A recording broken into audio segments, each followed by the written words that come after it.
नैहर छोड़वलु हमार सुन आमा हो। नैहर छोड़वलु हमार सुन आमा हो। आधा आंगनवा चाची लिपि पोती आइलु हो।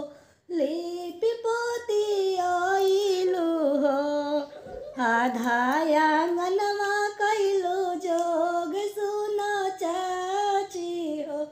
आधा आंगनवा कैलु जोग सुन चाची हो।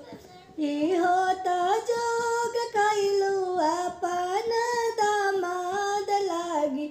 अपन दामाद लागी। नैहर छोड़वलु हमार सुन चाची हो। नैहर छोड़वलु हमार सुन चाची हो।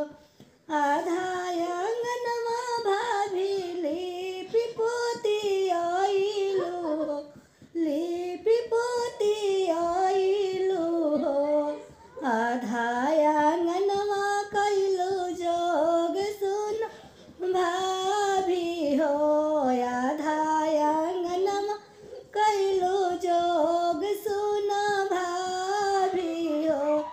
इहो त जोग कैलु अपन ननदोइया लागी।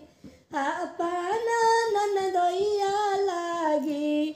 नैहर छोड़वलु हमार सुन भाभी हो। नैहर छोड़वलु